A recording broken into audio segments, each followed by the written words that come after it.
शंकर भगवान शिव ने अपनी वाणी में स्वयं तुमरुका जी से कहा है।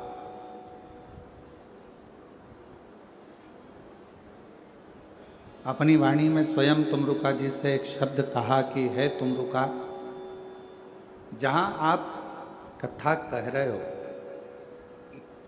जहां मैं इस कथा को ईसर गोरा बनकर श्रवण कर रहा हूं, चंचुला देवी जिस कथा को के लिए चंचुला देवी अपने पति बिंदुक की मुक्ति के लिए, मोक्ष के लिए एक कथा श्रवण कर रही है।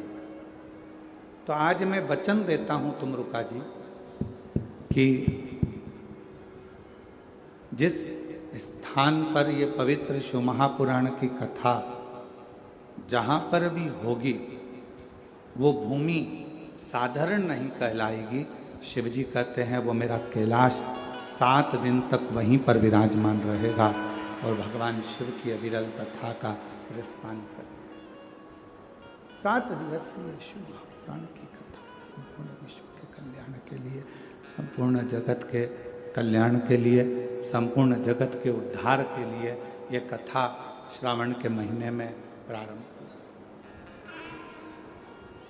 अब जैसे श्रीमद् भागवत जी श्रवण करने का एक नियम होता है कि एक स्थान पर बैठकर बड़े आनंद के साथ कथा का रस तत्व ग्रहण किया जाए। रामचरितमानस का एक नियम होता है कि रामचरितमानस 24 घंटे में, 9 दिन में, 1 माह में, त्रैमासिक में, 12 महीने में, जैसा भी आपको क्रम करना हो उस क्रम से उसको पूर्ण किया जाए। उसी तरह उसी क्रम में शिव महापुराण का एक नियम है और वो नियम संपूर्ण श्रोताओं को, चाहे वो आस्था चैनल पर, टीवी पर सुन रहे हो, मोबाइल पर सुन रहे हो, टीवी पर सुन रहे हो, या पंडाल में बैठकर श्रवण कर रहे हो, जहां से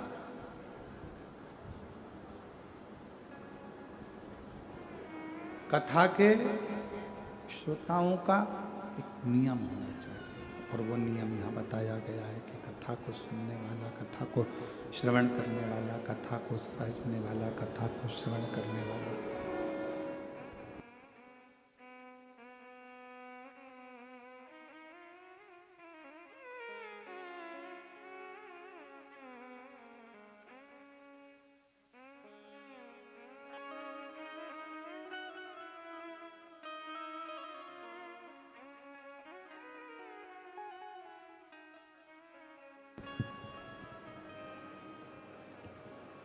जैसे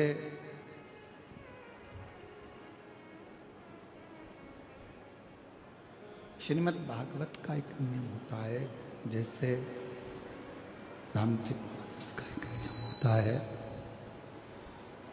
उसी तरह शिव महापुराण का भी एक नियम होता है। उसी तरह और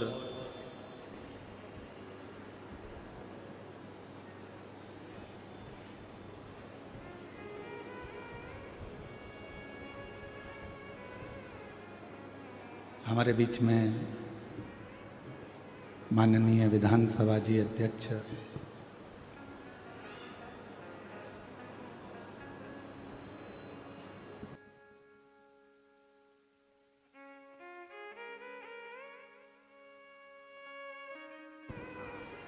हमारे बीच में डॉक्टर रमन सिंह जी, धर्मपत्नी जी श्रीमती वीणा सिंह जी पधारी हैं और उनकी बहनें भी यहाँ पर पधारी हैं। एक बार जोरदार ताली बजाकर उनका स्वागत, वंदन, अभिनंदन। शिव कृपा है, आप भगवान शंकर की परम भक्त भी हैं और जब आपके निवास पर राजनांदगांव पर जाना हुआ था, उस समय पर शिव भक्ति के किस्से बाबा की कृपा से बहुत श्रवण करने को मिले। एक बार जोरदार ताली बजाकर उनका स्वागत, वंदन, अभिनंदन। शिव तत्व कह रहा है, भगवान शंकर का चरित्र कर रहा है।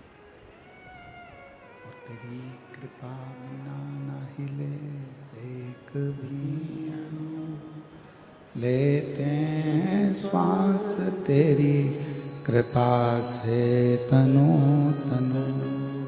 बखान क्या करूं मैं लाखों के ढेर का, चपटी भभूत में खजाना कुबेर का। हे गंगाधार मुक्ति द्वार ओंकार तू, भोले ओंकार तू। आयो शरण तिहारी शंभु तार तार तू। ये शिव की उदारता।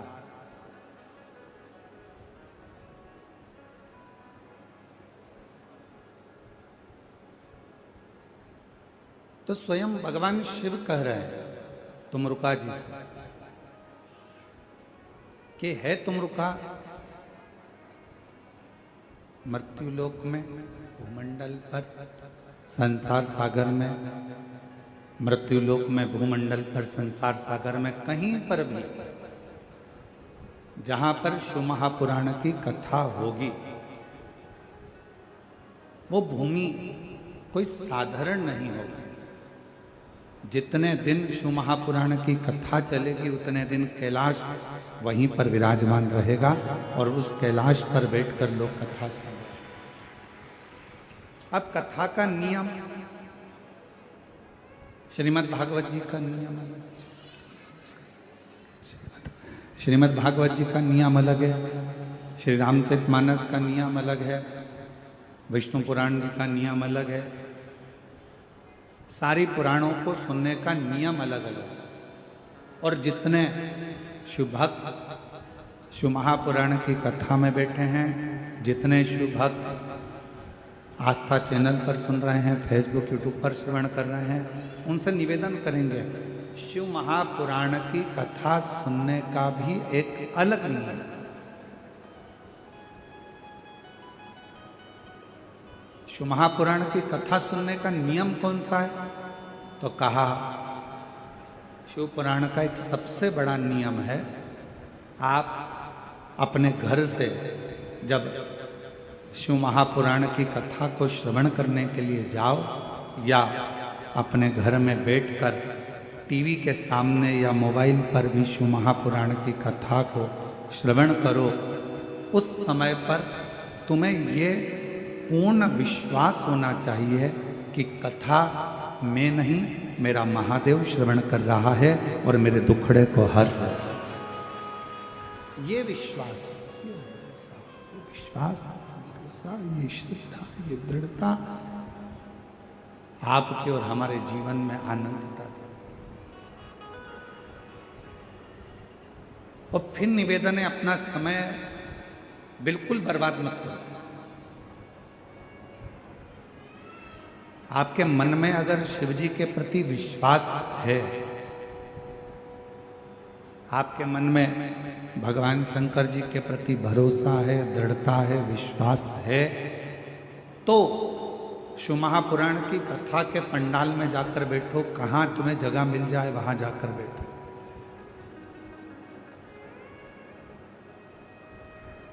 यदि विश्वास नहीं है, भरोसा नहीं है, शिव जी पर हमारा दृढ़ता नहीं है, तो फिर कथा में जाने की जरूरत नहीं। अपना काम करो, अपने घर में रहो, अपने व्यस्त। ये कथा, क्योंकि रामचरितमानस में तुलसीदास बाबा ने अपने शब्दों में कहा है शंकर विश्वास रूपिणो। ये कथा ही विश्वास है और विश्वास को ही शिव कहा गया।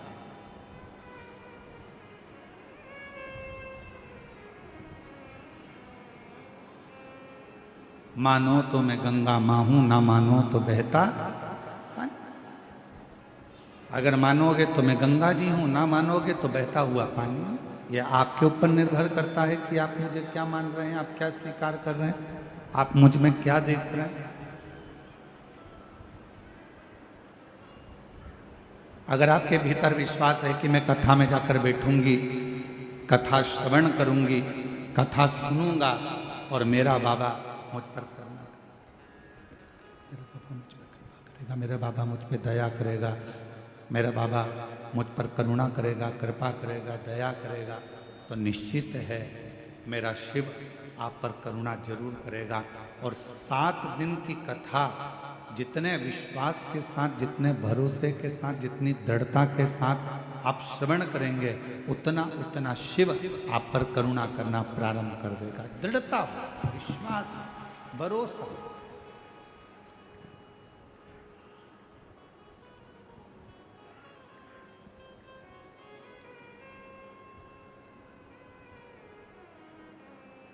आपका घर बड़ा है, छोटा है, वो मायना नहीं रखता।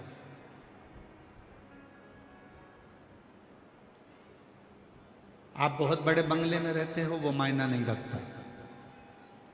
आप छोटे से मकान में रहते हो, वो मायना नहीं रखता। आपका घर बड़ा है या आपका घर छोटा है, वो मायना नहीं रखता। शिव महापुराण की कथा कहती है मायना वो रखता है कि आपके घर में रहने वालों का व्यवहार कैसे, आपके घर में जो रह रहे हैं, आपके घर में जो निवास कर रहे हैं, आपके घर में जो रह रहा है, उसका व्यवहार कैसे। मालूम पड़े बंगला तो बहुत बड़ा है, घर बहुत बड़ा है,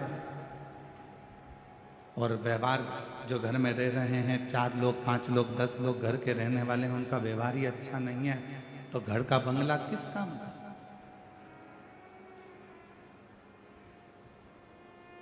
घर बड़ा है या घर छोटा है वो कोई मायना नहीं रखता, पर मायना रखता है तुम्हारे घर का व्यवहार। तुम्हारे घर का व्यवहार कैसा है, तुम्हारे घर में रहने वालों व्यक्तियों का व्यवहार कैसा है। मालूम पड़े एक बहू उधर मुंह खुला कर रह रही है, एक बेटा उधर रह रहा है, एक बेटी उधर रह रही है, घर में थोड़े से रिश्तेदार आए, मालूम पड़ा ननन भाभी से ना बोले, भाभी ननन से ना बोले, ननन नंदोई से ना बोले, और पत्नी पति से ना बोले, सारे रिश्तेदार आते जरूर हैं, पर मालूम पड़े आपस में व्यवहार ही ठीक ना हो, तो बड़े बंगले का करोगे क्या। मकान बड़ा या मकान छोटा होने से व्यक्ति के जीवन में सुख नहीं है।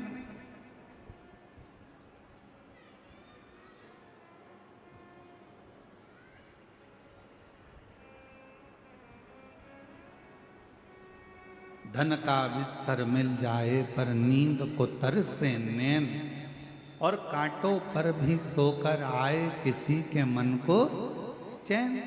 कोई कारण होगा।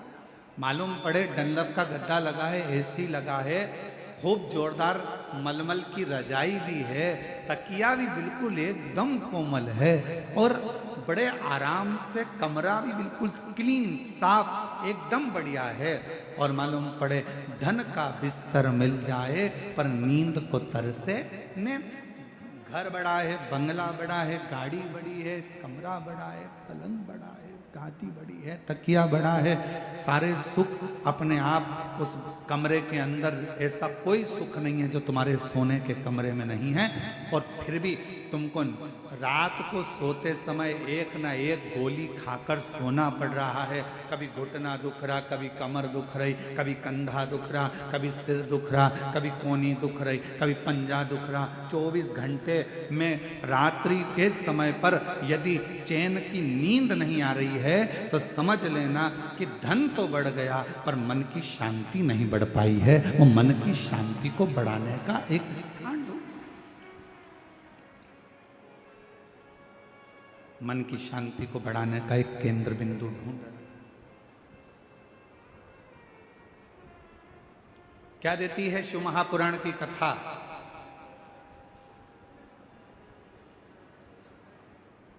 क्या प्रदान करती है शिव महापुराण की कथा? शिव महापुराण की कथा देती है पक्का विश्वास, पक्की दृढ़ता।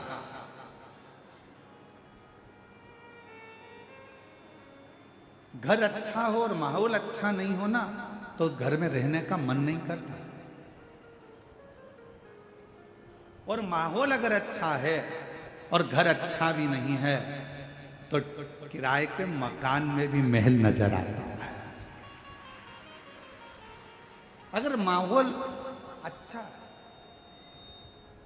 मकान अच्छा नहीं है, मान लो मकान अच्छा नहीं है और माहौल अच्छा है, तो किराए के मकान में भी सुख नजर आता है, किराए के मकान में भी आनंद नजर आता है, किराए के मकान में भी आनंद की अनुभूति होती है।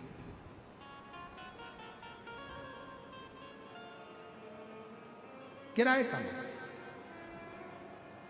अब कितनी बड़ी कृपा है जरा देखिएगा भगवान शिव की कथा में। बैकुंठ में भगवान नारायण और लक्ष्मी जी विराजमान, और बैकुंठ में भगवान विष्णु और लक्ष्मी जी विराजमान है, और दोनों का झगड़ा होता है।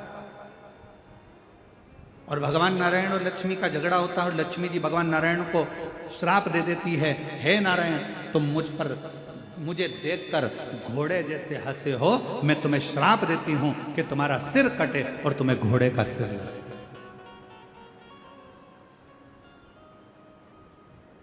अब देखिए जरा, श्राप दिया गया। अब ब्रह्मा जी और ब्रह्माणी जी ब्रह्मलोक में निवास करते हैं और दोनों जनी वहां रहकर बड़ा आनंद का जीवन जी रहे होते हैं। और इतने में यज्ञ होता है, अनुष्ठान होता है, और उस अनुष्ठान में माता ब्रह्मणी के आने में देरी हो जाती है। माता सावित्री उस यज्ञ के अंतर्गत विराजमान हो जाती हैं और माता ब्रह्मणी उनको श्राप दे देती हैं, ब्रह्मा जी तुम्हारी अर्धांगिनी होने के बाद भी तुमने यज्ञ में मेरी प्रतीक्षा नहीं करी, मैं तुम्हें श्राप देती हूं कि मृत्यु लोक में कहीं पर भी तुम्हारे मंदिर नहीं होंगे, मृत्यु लोक में कहीं पर तुम्हारा पूजन ना हो, केवल एक पुष्कर की भूमि ऐसी होगी जहां पर तुम्हारा पूजन होगा, जहां पर तुम्हारा मंदिर। अब जरा विचार करिए, बैकुंठ लोक है, वहां पर भी भगवान नारायण और लक्ष्मी का थोड़ा सा विवाद हुआ, लक्ष्मी जी ने श्राप दिया। ब्रह्मलोक है, ब्रह्मलोक में भी सारा ठाठ है, और माता ब्रह्मणी ने ब्रह्मा जी को श्राप दिया। पर केवल सारे लोकों में एक लोक मृत्यु लोक ऐसा है जिस मृत्यु लोक के अधिपति भगवान देव अधिदेव महादेव हैं, दोनों आनंद के साथ विराजमान रहते हैं। और भगवान शंकर और पार्वती दुनिया के लोगों को प्रेरणा देते हैं कि सुख बड़े मकान में नहीं, अगर कैलाश की कंदराओं में भी रह रहे हो और माहौल अच्छा है तो सुख उस कंदरा में भी प्राप्त हो। भगवान शंकर की यह पवित्र कथा, शिव महापुराण की यह पवित्र कथा, श्रावण महीने में जितने भी भक्त इस शिव महापुराण की कथा को श्रवण कर रहे हैं, जयंती स्टेडियम भिलाई छत्तीसगढ़ की इस पवित्र धरा से बोलबम सेवा समिति के नेतृत्व में ये जो कथा चल रही है, इस कथा को आप श्रवण करें और ये विचार करें कि अपने घर का माहौल हमें कैसा रखें।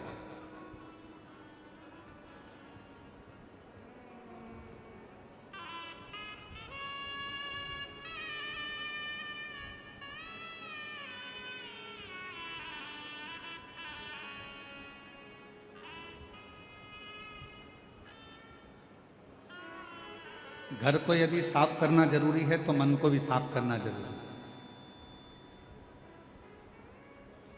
थोड़ा परिश्रम जिंदगी में बहुत जरूरी है। आप में से कितने लोग हैं जो चाय पीते हैं? हाथ उठाओ जरा।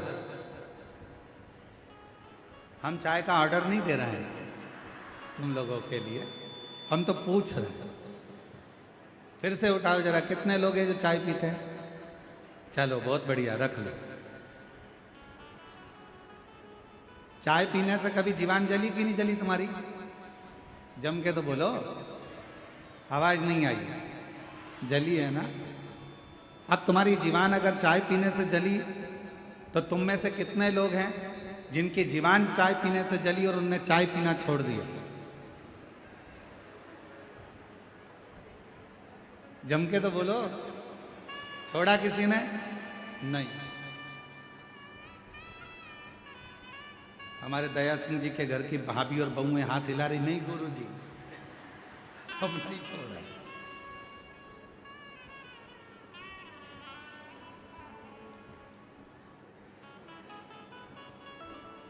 अब जरा विचार करिए, चाय से तुम्हारी जीवान जल गई तो तुमने चाय पीना छोड़ा क्या? नहीं,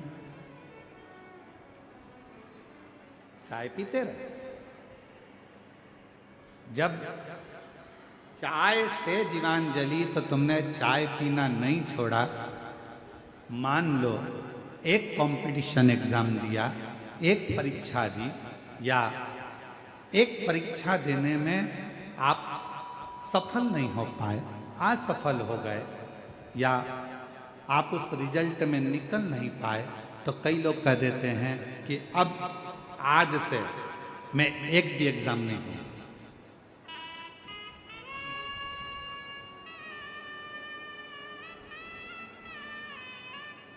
अब मैं कोई परीक्षा नहीं दूंगा।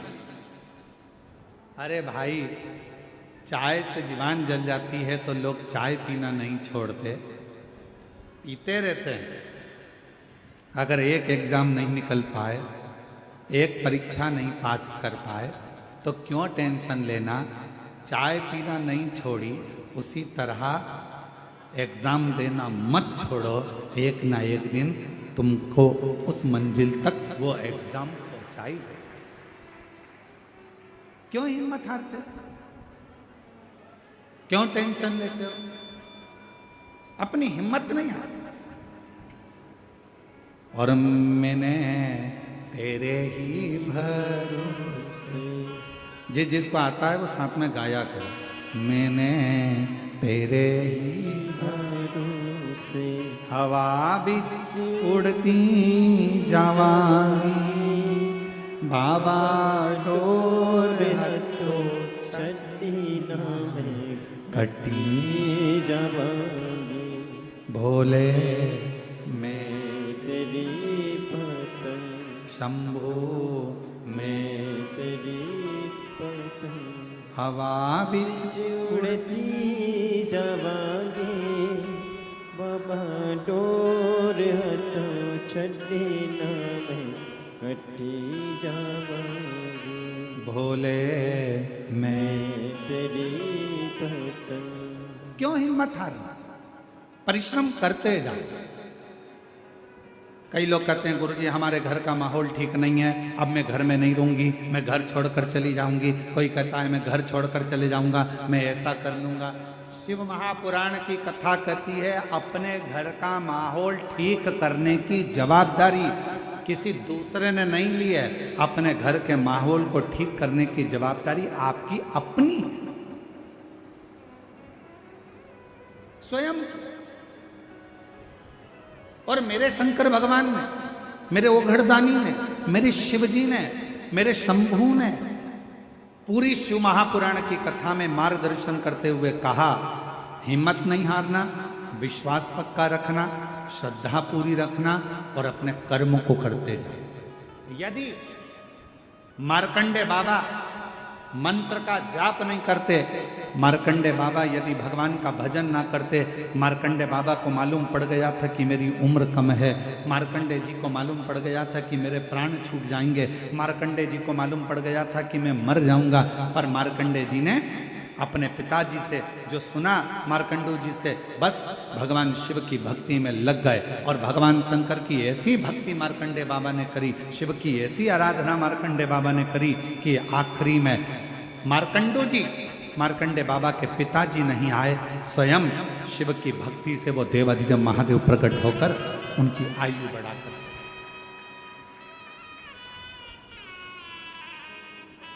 स्वयं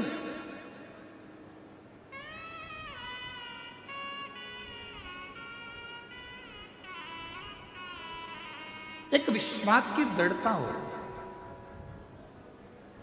और शिव महापुराण की कथा, पूरी कथा में विश्वास मूल है, भरोसा मूल।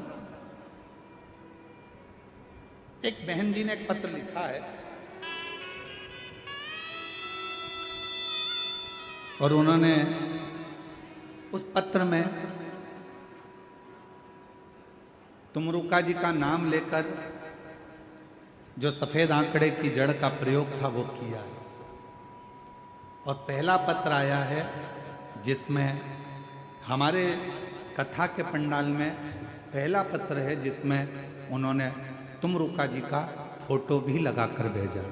और मैं आस्था चैनल वालों से कहूँगा कि जितने लोग भी एलईडी पर कथा सुन, एलईडी पर दिख रहा है ये कथा, एलईडी पर कथा सुन रहे हैं तो पहले वो सावन के महीने में आज स्कंद षष्ठी है, आप लोग तुमरुका जी का दर्शन करिए जिसमें तुमरुका जी का नारद जैसा स्वरूप है, घोड़े का मुंह लगा है और हाथ में वीणा है और करताल लेकर वीणा लेकर तुमरुका जी, ये वो तुमरुका जी हैं जिनको शिव जी की अनुपम कृपा है और जिनका नाम लेने से नारी के जीवन का ऐसा कोई रोग नहीं है जो समाप्त नहीं होता हो। यहाँ तक कि शरीर में, गर्भाशय में, चेस्ट में अगर गठान भी पड़ जाती है और तुमरुका जी का नाम लेकर जल चढ़ाकर अगर आचमन किया जाता है तो वो गठान तक गल जाती है। ऐसा तुमरुका जी का उचित दर्शन हो रहे हैं सबको। एलईडी वालों, जिस जिस पंडाल में दर्शन हो रहे हैं एक बार जोरदार ताली बजाकर साधुता करें। ये वो तुमरुका। अब पत्र, मेरा नाम रामेश्वरी साहू है, पति सूरज साहू है, पता जयंती नगर दुर्ग छत्तीसगढ़ की रहने वाली है। कहीं बैठी हो तो हाथ हिला सकती हैं। बच्चा आया है क्या साथ में? आया है? हाँ, लेकर आ जाइए। एक बार वापिस हाथ हिलाओ। हाँ, आ जाइए। मेरा नाम रामेश्वरी साहू है, पति सूरज साहू है, हम जयंती नगर दुर्ग छत्तीसगढ़ के रहने वाले हैं। मेरी शादी को 15 साल हो गए थे और 15 साल से मेरे यहाँ कोई संतान नहीं थी। गुरुजी, हमने बहुत से डॉक्टरों को दिखाया, पत्र एलईडी पर दिख रहा होगा, आप हमारे साथ में पत्र को पढ़ सकते हो और पत्र पर उंगली चलेगी, आप साथ में पढ़ सकते हो। 15 साल हो गया था शादी को लेकिन कोई संतान नहीं थी। गुरुजी, हमने बहुत से डॉक्टरों को दिखाया, वेदों को भी दिखाया, गोदी भी भरवाई, फिर भी हमें संतान का सुख नहीं मिला। लोग मुझे ताना देते थे कि इसकी कोई संतान नहीं है, यह बांझ है, सब अपशब्द कहते थे। तभी मेरे परिवार में मेरी माँ, पापा और बहन ने कहा, आस्था चैनल पर सीहोर वाले गुरुजी पंडित प्रदीप मिश्रा की कथा आती है, उसे सुन और गुरुजी जो भी उपाय बताएं उसे कर। मैं बहुत परेशान थी गुरुजी, कुछ समय नहीं समझ नहीं आ रहा था। फिर मैंने 2020 से आपकी कथा सुनना प्रारंभ करी और सुनते सुनते विश्वास हो गया कि अब संतान देगा तो मेरा भोलेनाथ ही देगा। मैं ये विश्वास कर कर सफेद आंकड़े की जड़ का उपाय जो आपने बताया, पशुपति नाथ का व्रत जो आपने बताया, पंडाल में बैठकर कथा सुनने का फल जो आपने बताया, हम दोनों पति पत्नी ने सफेद आंकड़े की जड़ का उपयोग किया, पशुपति व्रत किया और एक बार नहीं, 2 बार, 3 बार, ऐसा मैंने 4 बार किया। आप कहते हो ना हिम्मत मत हारना, बाबा ने ऐसी कृपा करी गुरुदेव, डॉक्टर के हिसाब से मैं माँ नहीं बन सकती थी, पर बाबा की कृपा से 2024 में मेरे घर में बाबा की कृपा से संतान ने जन्म लिया 15 साल के बाद। 15 वर्ष। एक लाइन अच्छी लिखी है, आप और हम गुनगुना लो।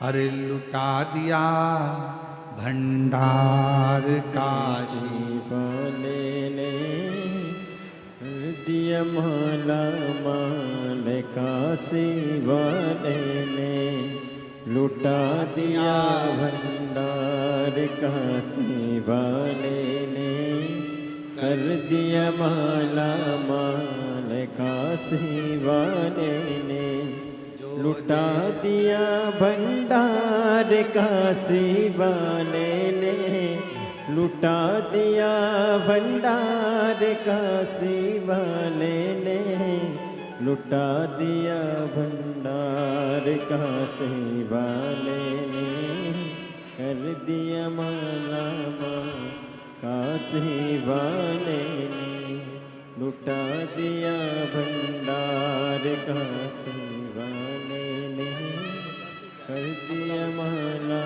माँ काशी वाले ने।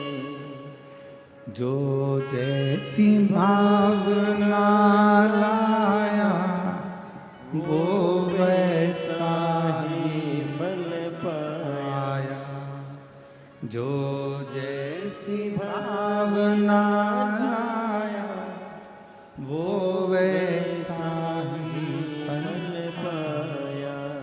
नहीं खाली उसे लौटाया वो मन ही मन हरसाया, नहीं खाली उसे लौटाया वो मन ही मन हरसाया। और कर दिया। आप भी बोलो साथ में, श्रावण का महीना चल रहा है, बड़े प्रेम से। कर दिया मान मान काशी वाले ने, लुटा दिया। भंडार काशी वाले ने। इस पत्र में उन्होंने एक लाइन लिखी है, बड़ी अच्छी लाइन, देखिए।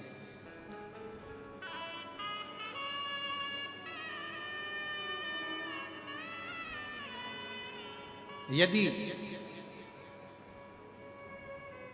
दुनिया का कोई व्यक्ति शिव महापुराण पर यदि विश्वास कर लेगा तो गुरुजी मैं छाती ठोक कर कहती हूं कि मेरा कुबरेश्वर बाबा भंडार भर देगा। ये विश्वास, ये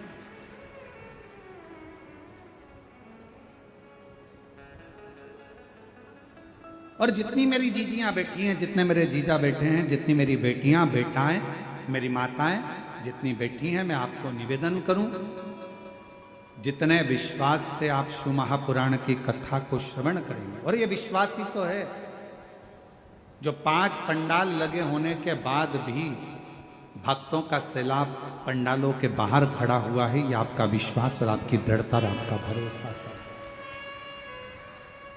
ये विश्वास नहीं तो और क्या, यही विश्वास, यही विश्वास।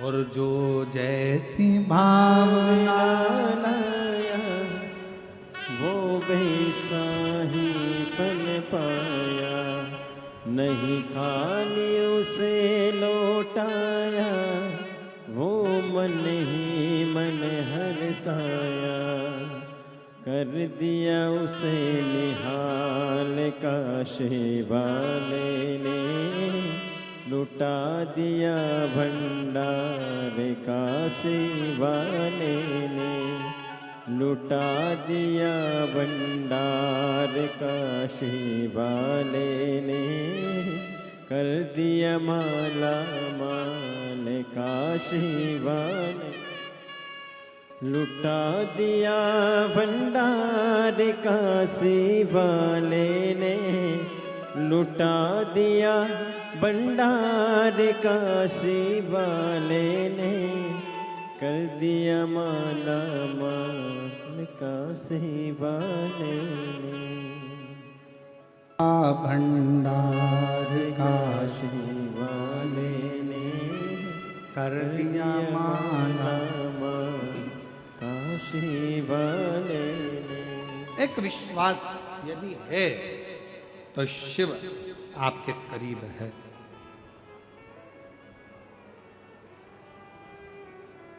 क्या कहती है देवराज ब्राह्मण की कथा? देवराज तो कभी शंकर जी के मंदिर ही नहीं गया। देवराज तो कभी भगवान शंकर को जानता तक नहीं था। जिस देवराज ब्राह्मण ने कभी मंदिर नहीं गया, जल नहीं चढ़ाया, पूजन नहीं करी, अर्चना नहीं करी, आराधना नहीं करी, साधना नहीं करी, मंत्र नहीं जपा, अनुष्ठान नहीं किया, पूजन नहीं की, अर्चना नहीं की, और वो शिव जी के धाम चले गया।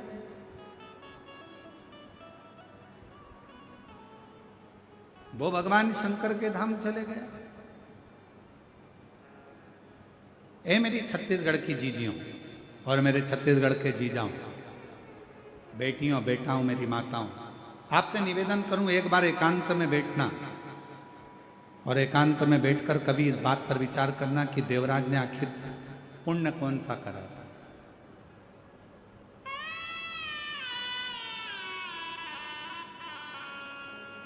कभी एकांत में बैठकर ये विचार करना कि देवराज ने ऐसा कौन सा पुण्य कर लिया। ना कभी एक लोटा जल चढ़ाया उसने, ना कभी अभिषेक किया, ना कभी पूजन करी, और ना देवराज ने कभी मंत्र का जाप किया, ना अनुष्ठान किया। फिर करा क्या? जो भगवान शंकर देवराज को अपने नंदी पर बिठाकर लेकर कैलाश धाम तक जा रहे हैं, ना पूजन, ना अर्चना, ना अनुष्ठान, ना जप, ना मंत्र, ना साधना, कुछ नहीं करा। देवराज ने केवल एक काम करा, 5 मिनट शिव महापुराण की कथा में बैठकर कथा को सुन लिया और उसे परम धाम मिल गया। परम धाम। ना जल चढ़ाया, ना अनुष्ठान किया, ना तप करा, ना साधना करी, ना व्रत करा। एक काम करा उसने, दिल से चोरी का धन था, शरीर तप रहा था, बुखार आ रहा था, और एक मंदिर में जाकर बैठ गया और कानों में शिव महापुराण की कथा चल। एक पत्र आया है, देखिए।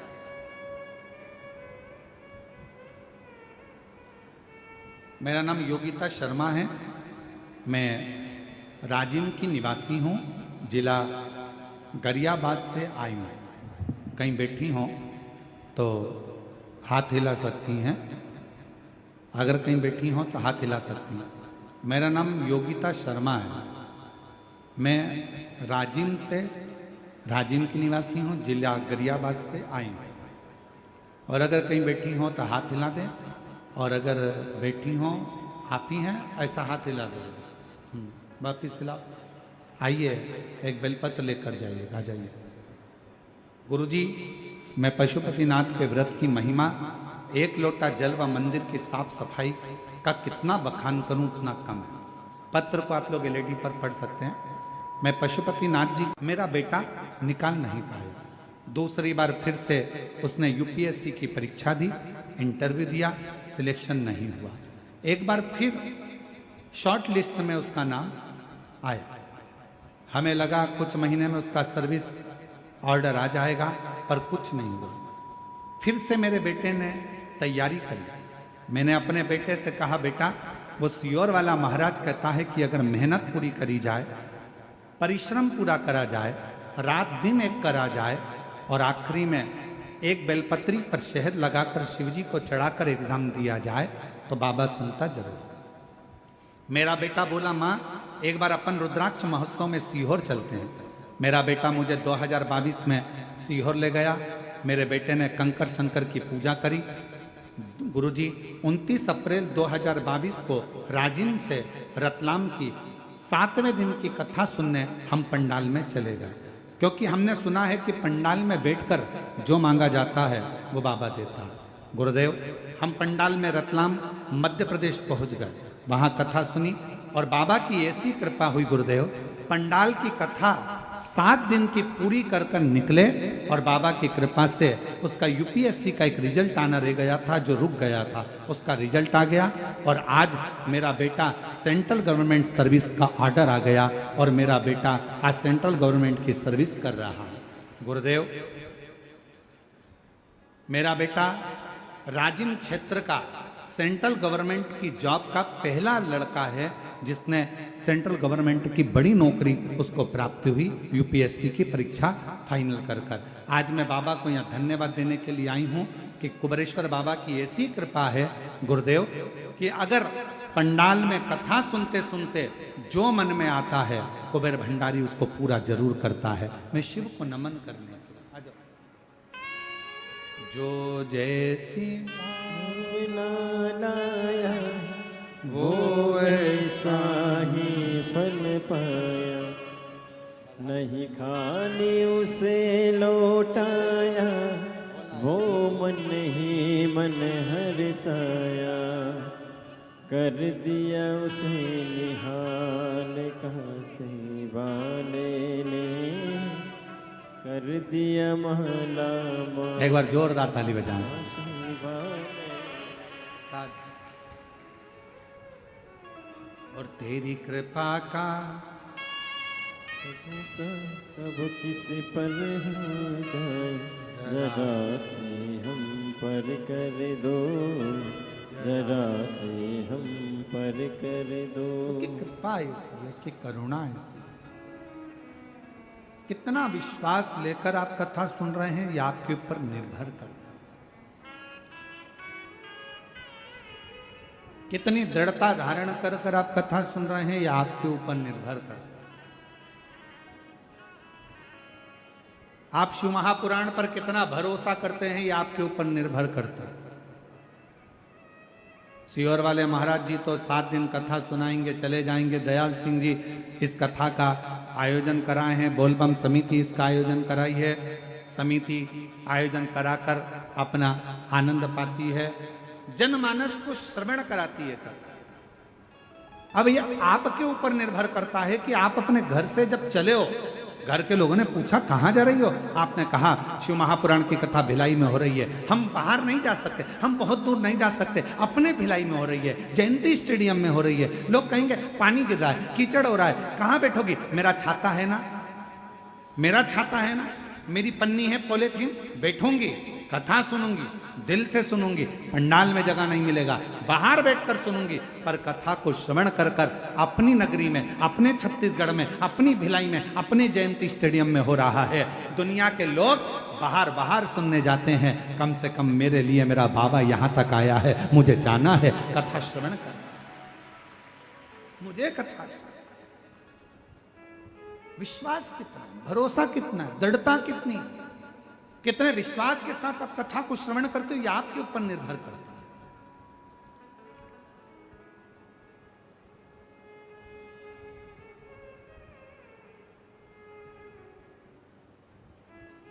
अरे बारिश हो रही है, कहां जा रही है?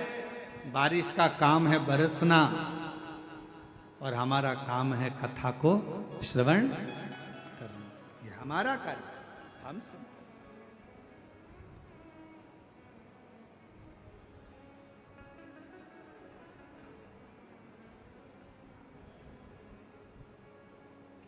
दो शब्द हैं जिन पर थोड़ा ध्यान दीजिएगा, एक है अफवाह और दूसरा है वाह।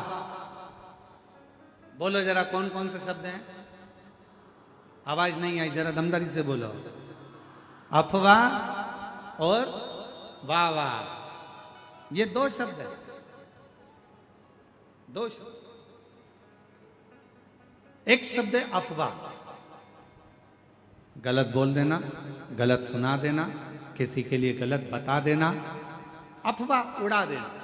अरे इतना भीड़ हो रहा है, इतना भीड़ हो रहा है, ऐसा हो रहा है, वो हमारे पास में रहती है, वो ऐसा है, वो हमारे पास में रहता है, वो ऐसा है, वो ऐसा है, उसका लड़का ऐसा, उसकी लड़की ऐसी, उसका परिवार ऐसा, उसका कुटुंब ऐसा।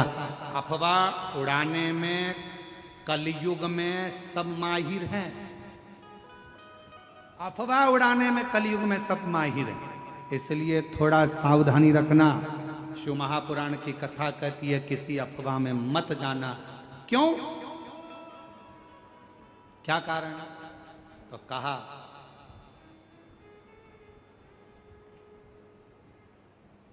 अफवाह और वाह वाह ये दो शब्द व्यक्ति को बर्बाद कर देते।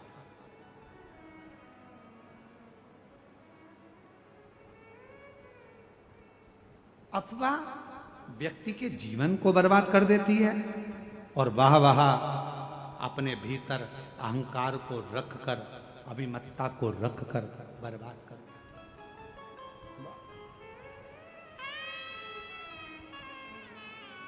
इसलिए थोड़ा सावधान। एक कितना सुंदर प्रसंग है। एक गांव में एक बुजुर्ग व्यक्ति रहता था, बड़ा बड़ा प्रतिष्ठित था,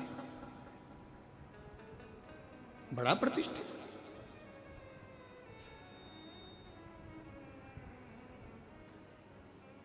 और गांव में बुजुर्ग व्यक्ति रहता था।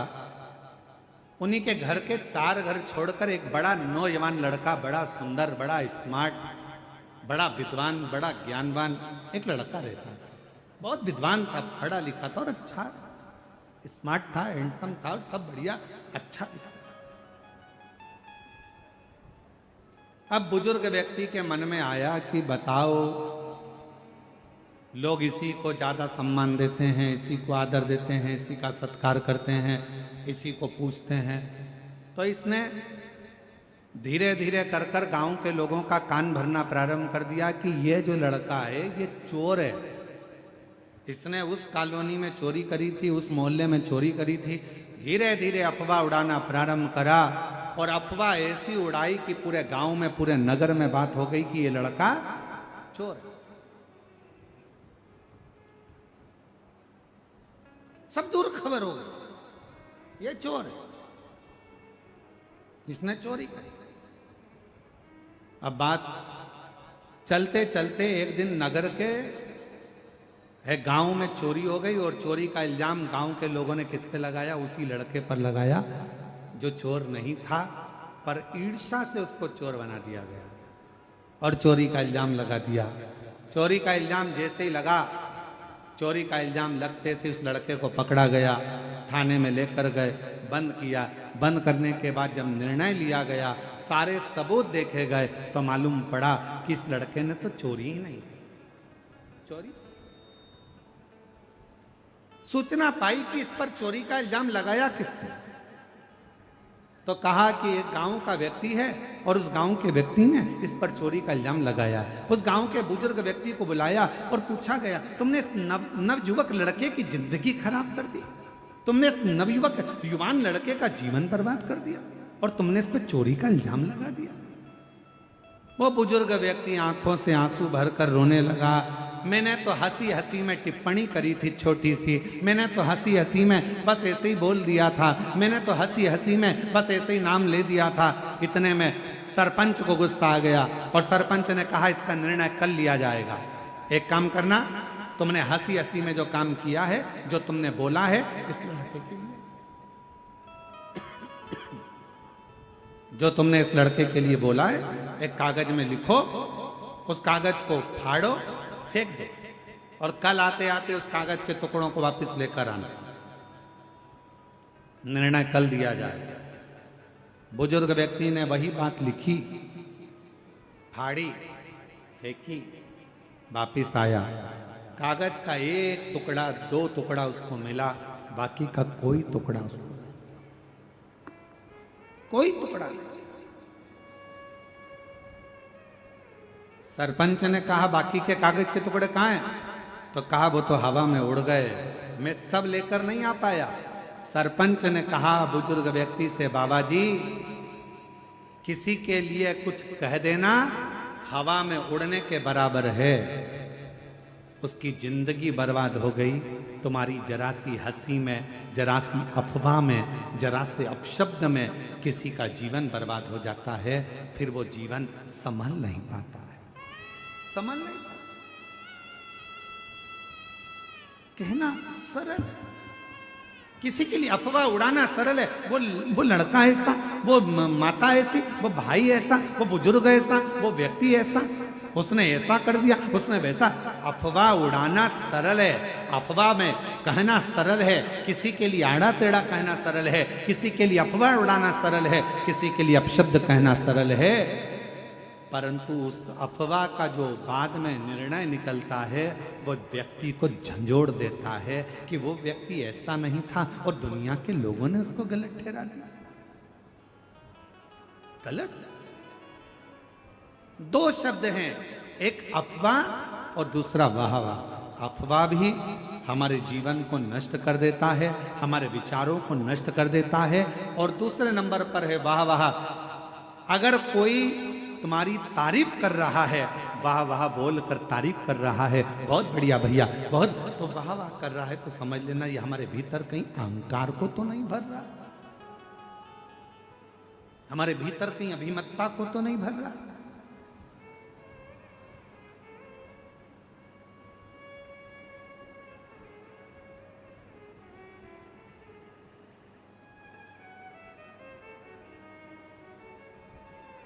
थोड़ा बचिए, थोड़ा अफवाह से भी बचना, थोड़ा वाहवाह से भी बचना, दोनों से।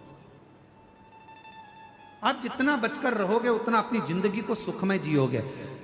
देवराज नामक का ब्राह्मण, वो देवराज नाम के ब्राह्मण के भीतर उसने ना कभी दान करा, ना कभी पुण्य करा, ना सत्कर्म करा, ना कभी मंत्र जाप करा, ना कभी स्मरण करा, ना कभी अभिषेक करा, ना कभी पूजन करी, ना कभी आराधना करी। बस उसने एक काम करा, मरने से पहले उस देवराज नाम के ब्राह्मण चोरी का धन लेकर गया था, शंकर के शिवालय में पहुंच गया और शिवालय में जाकर उसने 2 मिनट, 5 मिनट, 1 मिनट, 1.5 मिनट की शिव महापुराण की कथा को श्रवण कर सुन।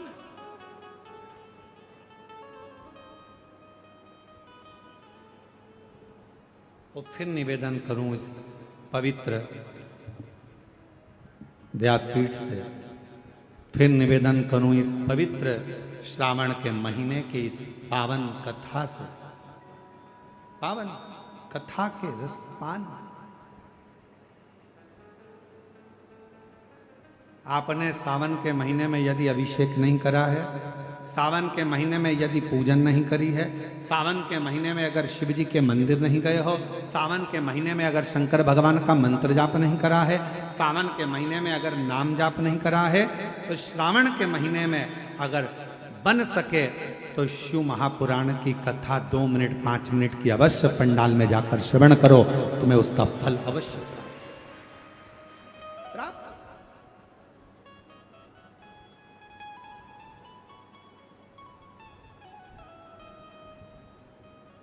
और महादेव नमन चरणों में स्वीकार कीजिए, सबका किया है मेरा भी उद्धार कीजिए, उद्धार कीजिए।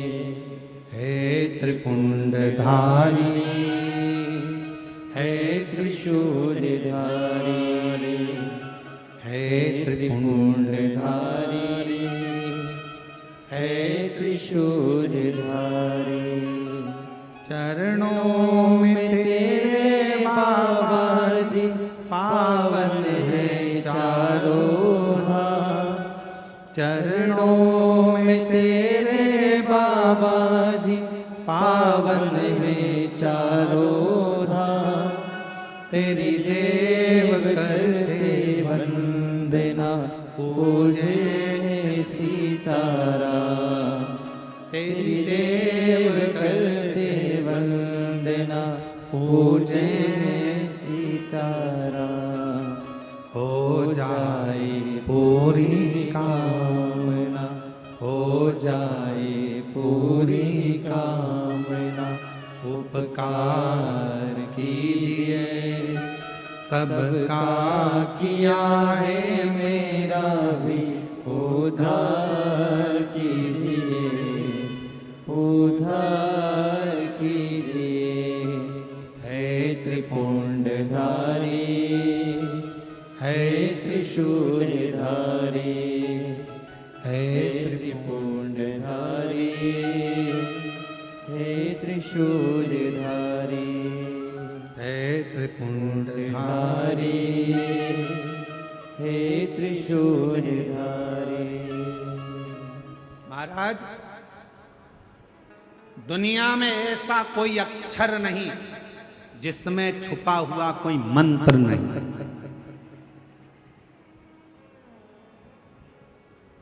संपूर्ण ब्रह्मांड में, दुनिया में ऐसा कोई अक्षर नहीं जिसमें छुपा हुआ मंत्र नहीं, और दुनिया में कोई ऐसा वृक्ष नहीं, पौधा नहीं जिसमें औषधि का गुण नहीं। दुनिया में ऐसा कोई पौधा, ऐसा कोई वृक्ष नहीं है जिसमें औषधि का गुण नहीं है, और दुनिया में कोई ऐसा मनुष्य नहीं जिसके अंदर कोई ना कोई गुण नहीं। परमात्मा सबको गुणवान बनाकर पैदा करता है। हर वृक्ष में, हर पौधे में औषधि होती है, हर शब्द में, हर अक्षर में मंत्र होता है।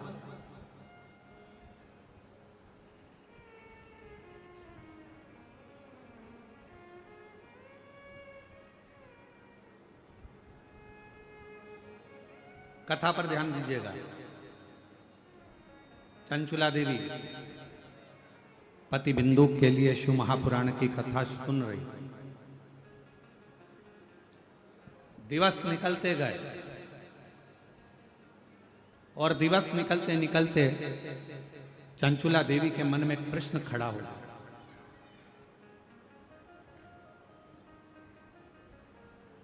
श्रावण की यह पवित्र कथा भिलाई छत्तीसगढ़ से चल रही है। बड़ा सावधानी से सुनिएगा आप लोग इसका।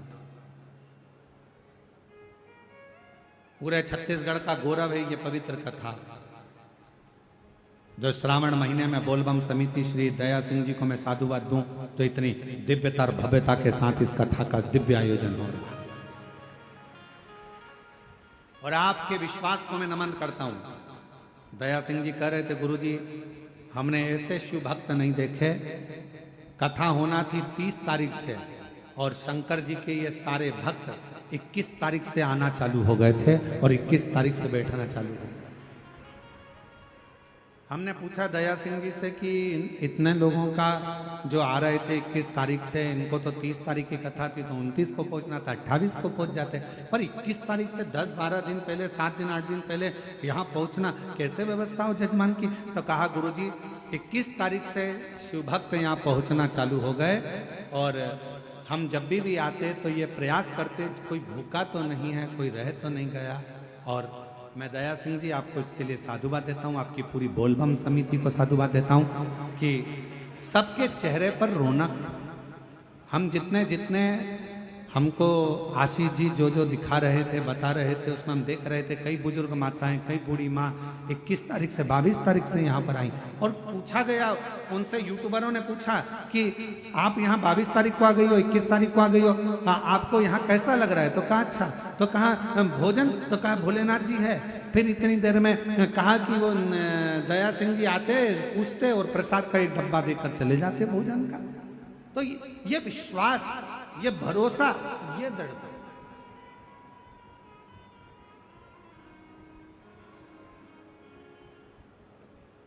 इसलिए इस कथा को हम कहेंगे कि पूरे छत्तीसगढ़ का गौरव है ये शिव महापुराण की कथा, भिलाई जयंती स्टेडियम की कथा। ये गौरव है छत्तीसगढ़ का एक आनंद।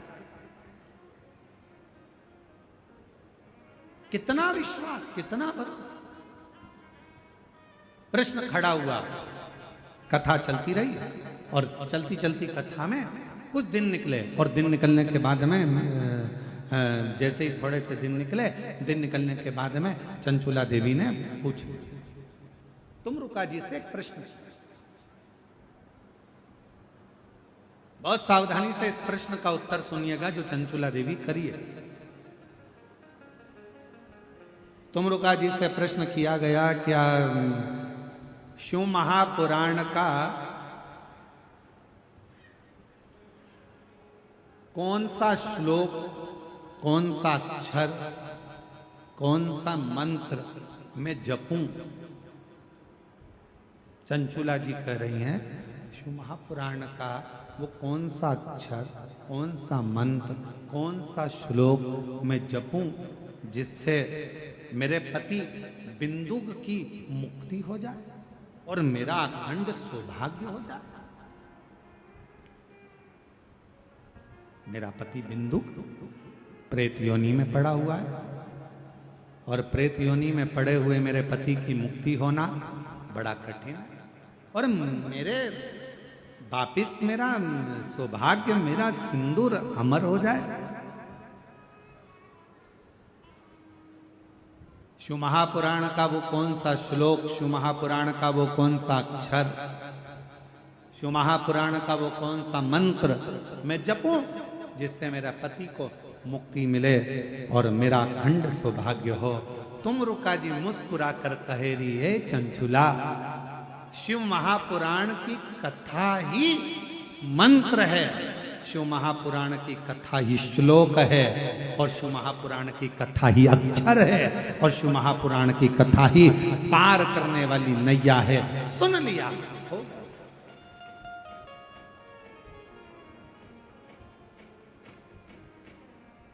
कुछ जपे ना जपे, कुछ बोले ना बोले, कोई मंत्र का किया ना किया, कोई अक्षर को जपा ना जपा, किसी मंत्र को जपा ना जपा, किसी अक्षर का नाद किया ना किया। आज के ज़माने में लोगों के अंदर बहुत बड़ा भ्रम पड़ा हुआ है। हाँ, हम ओम नमः शिवाय बोले, नमः शिवाय बोले, हम ये बोले कि हम वो बोले, हम ये शब्द बोले कि हम वो शब्द बोले, हम ओम नमो भगवते वासुदेवाय बोले कि हम राम बोले, कि हम कृष्ण बोले, कि हम शंकर बोले, कि हम शिव बोले, कि हम भोलेनाथ बोले, कि हम शंभुनाथ बोले। आज के ज़माने में दुनिया के लोगों ने भगवान शंकर को ऐसा बांट दिया, कोई कहता है शिव अलग है, कोई कहता है शंकर अलग है, कोई कहता है शंभु अलग है, कोई कहता है महादेव अलग हैं, कोई कहता है ये अलग हैं। शिव महापुराण की कथा कहती है हमें ज्यादा आडंबर में नहीं पढ़ना, हमें ज्यादा दिखावे में नहीं पढ़ना। हम तो एक बात जानते हैं कि हमारे घर के नजदीक में जो शंकर जी का शिवलिंग है वही हमारा शंकर है, वही हमारा पिता है और वही हमारा सुनने वाला है। एक लोटा जल चढ़ाएंगे, हमारा बाबा सुन लेगा। और कोई तुमसे कहे ये मंत्र मत बोलो, वो मंत्र मत बोलो, ये ओम नमः शिवाय में ओम मत लगाओ, तो नमः शिवाय में ये मत लगाओ, तो श्री शिवाय नमस्तुभ्यम, तो ओम नमः भगवत, तुम कोई चक्कर में मत पड़ो। तुम्हारा दिल करे तो राम बोलो, तुम्हारा दिल करे तो कृष्ण बोलो, और तुम्हारा दिल करे तो शिव बोलो, और तुम्हारा दिल करे तो नमः शिवाय बोलो, तुम्हारा दिल करे तो ओम नमः शिवाय बोलो, और तुम्हारा दिल करे तो श्री शिवाय नमस्तुभ्यम बोलो, और तुम्हारा दिल करे तो ओम नमो भगवते वासुदेवाय बोलो। तुम्हारा दिल करना चाहिए, क्योंकि दिल तुम्हारा है, मन तुम्हारा है और महादेव तुम्हारा है। दिखावे से वो प्रसन्न नहीं, आडंबर से नहीं प्रसन्न।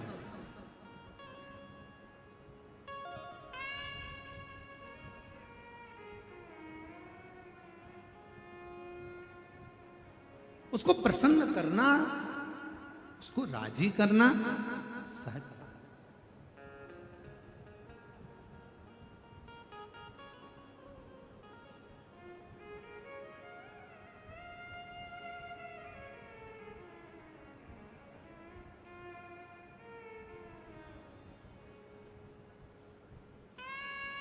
बस उसके चित्त वृत्ति में, मन में थोड़ा सा भाव प्रकट करें।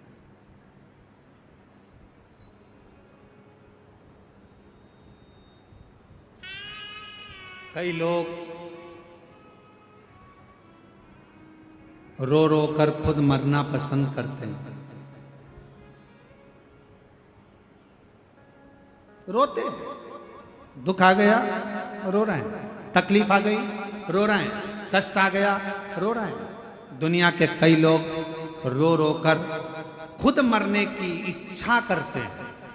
शिव महापुराण की कथा कहती है रो रो कर मरने से अच्छा है हंस हंस कर, प्रसन्न रहकर, खुश रहकर अपने गम को, दुख को मार दो, और तुम्हारी प्रसन्नता देखकर दुनिया के लोग वैसे ही मर जाएंगे।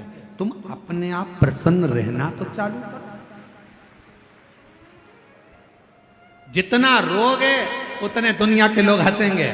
अच्छा है, खूब रोती है, मंदिर जाती थी, कथा में जाती थी, ऐसा करती थी, वैसा करती थी, ले अब रो। दुनिया के लोग तुम्हें रोता हुआ देखना चाहते हैं। ये संसार की रीति है। आपके पीछे हजारों लोग पड़े होंगे और दिन भर यही चाहेंगे कि तेरा बुरा कैसे हो, तेरा बुरा कैसे हो, तू बर्बाद कैसे हो, तू नष्ट कैसे हो, तेरा नाम खराब कैसे हो। ये दुनिया की रीति है। आपको बढ़ता हुआ कोई नहीं देख सकेगा, कोई नहीं। एक कुएं के अंदर इतने सारे मेंढक थे, इतने सारे मेंढक थे। मेंढक उछलते फिर गिर जाते, फिर उछलते फिर गिर जाते, फिर उछलते फिर गिर जाते। सारे मेंढकों ने प्रयास किया उछल उछल कर आगे बढ़ने का। उसी में एक मेंढक था, वो ऊपर चढ़ गया, बिल्कुल ऊपर पहुंच गया। तो बाकी के मेंढकों ने विचार करा कि आखिर ये ऊपर पहुंच कैसे गया। तो उस मेंढक से इंटरव्यू करा गया। बहुत सारे लोग आए, मेंढक से पूछा गया कि भाई तेरे साथ के सारे मेंढक बहुत प्रैक्टिस कर रहे थे, ऊपर नहीं पहुंच पाए, तू इतना ऊपर कैसे पहुंच गया। उस मेंढक ने कुछ नहीं बोला। तब उसके पड़ोसी ने बोला ये तो बहरा है, सुनता ही नहीं है, इसीलिए ऊपर पहुंच गया। क्योंकि जिसने अपने कानों को बंद कर लिया, दुनिया के लोग तो ताना देंगे, गाली देंगे, अपशब्द कहेंगे, टांग खींचेंगे, आड़ा टेढ़ा बोलेंगे। अगर आप बेहरे बनकर बढ़ते चले जाओगे तो अपनी मंजिल तक पहुंच जाओगे। तो मेंढक ने इंटरव्यू में किसी ने कहा ये तो बेहरा था इसलिए ऊपर पहुंच गया, बाकी के बेहरे नहीं थे, कोई कुछ बोलता था नीचे खसक जाते थे, फिर कोई बोला फिर खसक जाते थे। इसलिए निवेदन है उन्नति की सीढ़ी पर बढ़ना है, आगे चलना है तो बेहरे बन जाओ मेंढक की तरह, तो तुम अपनी मंजिल तक किसी की ना सुनते हुए आगे बढ़ते चले जाओगे और तुम्हें तुम्हारी मंजिल प्राप्त हो जाएगी। एक पत्र है, अच्छा है।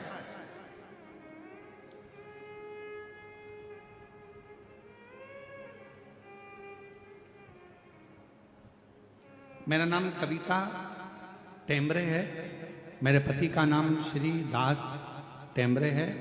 मैं तहसील मुकाम तुमसर पोस्ट मेरेवानी जिला भंडारा राज्य महाराष्ट्र से आई हूँ। कहीं बैठी हों तो हाथ हिला सकती हैं। महाराष्ट्र के भंडारा से आई हुई हैं, तुमसर से। गुरुजी एक लोटे जल का मैं क्या वर्णन करूं। मैं नागपुर की कथा में गई थी और बाबा से मैंने केवल एक ही वर मांगा था कि मेरे बेटे की सरकारी नौकरी लग जाए। मेरा बेटा कहीं बैठी हो तो बेलपत्र लेने के लिए आ सकते हैं। अगर कहीं बैठी हैं हाथ हिला दो, आप ही हैं, आ जाओ एक बेलपत्र लेने के लिए, आ जाओ। मेरा बेटा सरकारी नौकरी की तैयारी कर रहा था, क्लियर नहीं हो पा रहा था, उसको मिलिट्री में जाना था। मैंने अपने बेटे से कहा तू क्यों चिंता करता है। सियोर वाला महाराज कहता है कि पंडाल में बैठकर अगर कोई ने कथा श्रवण करी है, पशुपतिनाथ का व्रत किया है और शिव जी से जो मांगा है वो मिलेगा। मेरा बेटा और मैं नागपुर में जब कथा हुई तो हम सुनने के लिए गए।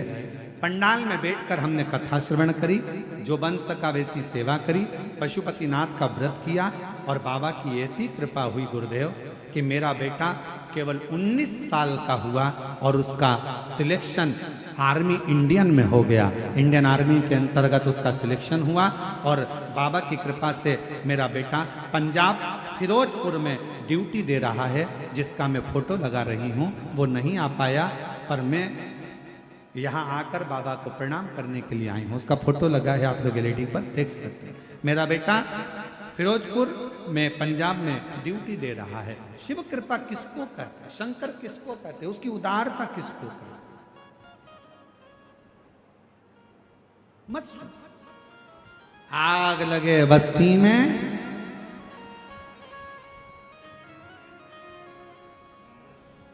आप लोगों को बारिश की ठंड लग गई क्या? नहीं, आवाज नहीं आ रही है इसलिए। आग लगे बस्ती में क्या किसको रोइए, अलमस्त रहो, खुश रहो, पूर्ण भरोसे के साथ शिव पर आश्रित होकर,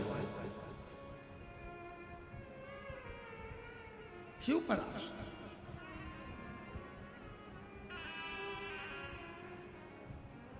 और धीमा बजाओ भोलानाथ डमरू, धीमा बजाओ, धीमा बजाओ भोलानाथ डमरू, धीमा बजाओ, धीमा बजाओ भोलानाथ डमरू, धीमा बजाओ, धीमा बजाओ भोलानाथ डमरू, धीमा बजाओ, धीमा बजाओ बाबा, धीमा बजाओ, धीमा बजाओ भोला, धीमा बजाओ, धीमा बजाओ भोला, धीमा बजाओ, धीमा बजाओ भोला, धीमा बजाओ, अरे धीमा बजाओ भोलानाथ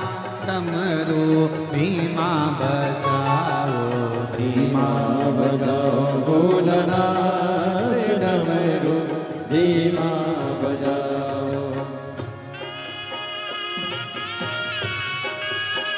दोनों हाथों से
सुन के विष्णु जी आए, डमरू की धुन सुन के विष्णु जी आए, डमरू की धुन सुन के विष्णु जी आए, डमरू की धुन सुन के विष्णु जी आए, विष्णु जी आए संग लक्ष्मी को लाए, विष्णु जी आए संग लक्ष्मी को लाए, विष्णु जी आए संग लक्ष्मी को लाए, विष्णु जी आए संग लक्ष्मी को लाए, धीमा बजाओ भोलानाथ डमरू, धीमा बजाओ, धीमा बजाओ भोलानाथ डमरू, धीमा बजाओ, धीमा बजाओ भोला, धीमा बजाओ, धीमा बजाओ भोला, धीमा बजाओ, धीमा बजाओ भोला, धीमा बजाओ, धीमा बजाओ भोला, धीमा बजाओ, धीमा बजाओ भोलानाथ डमरू, धीमा बजाओ, धीमा बजाओ भोलानाथ डमरू, धीमा बजाओ।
डमरू की धुन सुन के ब्रह्मा जी आए, डमरू की धुन सुन के ब्रह्मा जी आए, ब्रह्मा जी आए सके ब्रह्मणी को लाए, ब्रह्मा जी आए सके ब्रह्मणी को लाए, डमरू की धुन सुन कर ब्रह्मा जी आए, डमरू की धुन सुन कर ब्रह्मा जी आए, ब्रह्मा जी आए सके ब्रह्मणी को लाए, ब्रह्मा जी आए सके ब्रह्मणी को लाए, धीमा बजाओ भोलानाथ डमरू, धीमा बजाओ, धीमा बजाओ भोलानाथ डमरू, धीमा बजाओ।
की धुन सुन के राम जी आए, राम जी आए संग सीता को लाए, राम जी आए संग सीता को लाए। धीमा बजाओ भोलानाथ डमरू, धीमा बजाओ, धीमा बजाओ भोलानाथ डमरू, धीमा बजाओ, धीमा भोलानाथ डमरू, धीमा बजाओ, धीमा बजाओ भोलानाथ डमरू, धीमा बजाओ, धीमा बजाओ भोलानाथ डमरू, धीमा बजाओ, धीमा बजाओ भोलानाथ डमरू, धीमा बजाओ, डमरू धीमा बजाओ, डमरू धीमा बजाओ, डमरू धीमा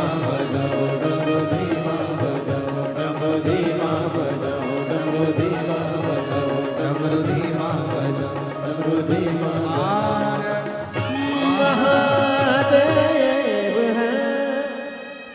अपने स्थान पर बैठकर बाबा देवादिदेव महादेव से प्रार्थना करिए, विनय करिए, निवेदन करिए, विनती करिए। शिव जी को अपने मन का भाव करिए, प्रार्थना करिए, विनय करिए, निवेदन करिए। जहाँ जगह मिले वहाँ बैठकर भगवान शिव जी से अपने मन का भाव बड़े भाव से हृदय से प्रार्थना करो, निवेदन करो, विनती करो, विनय करो, निवेदन करो। जहाँ जगह मिले वहाँ बैठिए, भगवान से प्रार्थना करिए।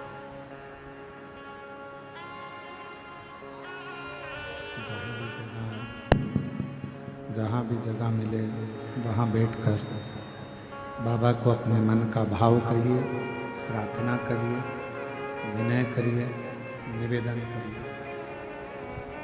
श्रावण का महीना है, आज स्कंद षष्ठी है। आज के दिन का किया गया भजन, श्रवण, मंत्र जाप, नाम जाप, कीर्तन सुख प्रदान करता है, आनंद देता है। सभी लोग साथ में बोलेंगे और बाबा से अपने मन का भाव करेंगे।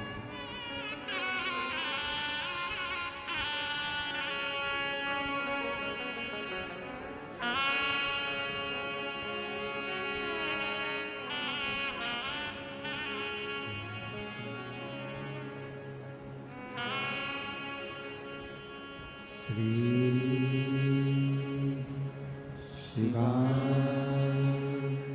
नमस्तुभ्यं, श्री शिवाय नमस्तुभ्यं, श्री शिवाय नमस्तुभ्यं, श्री शिवाय नमस्तुभ्यं, श्री शिवाय नमस्तुभ्यं। भोला सब दुख काटो हारा,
गोवर्धन त्रिकालदर्शी कैलाशी भगवान शंकर करुणा करने वाले करुणा सागर दया सागर भगवान शिव की पवित्र पावन कथा कर रहे हैं। शिव महापुराण वर्णन कर रहे हैं, शिव तत्व कह रहा है, शंकर भगवान की कथा कर रही है, शिव पुराण कर रही है।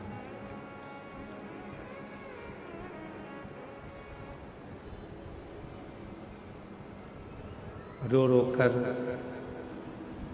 खुद को मार लेने से अच्छा है मुस्कुराकर हंसकर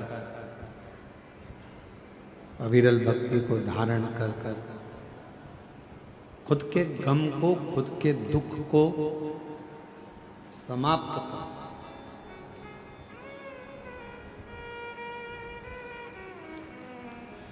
देवराज ब्राह्मण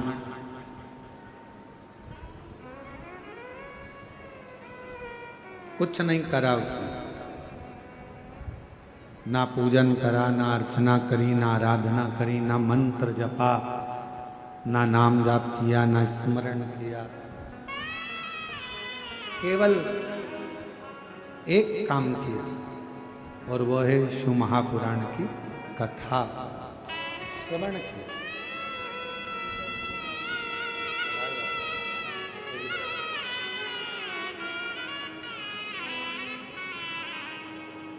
बेटे का इंडियन आर्मी में हुआ है, एक बार जोरदार ताली बजाकर साधुवाद करेगा।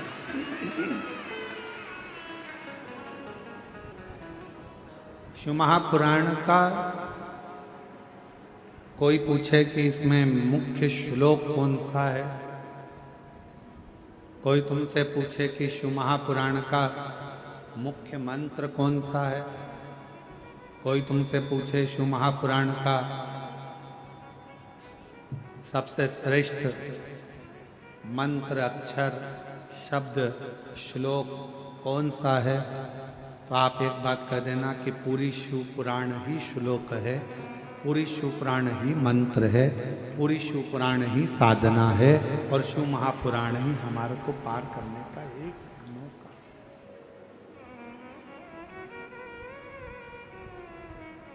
बस उसको सुनने वाला चाहिए, उसको श्रवण करने वाला चाहिए।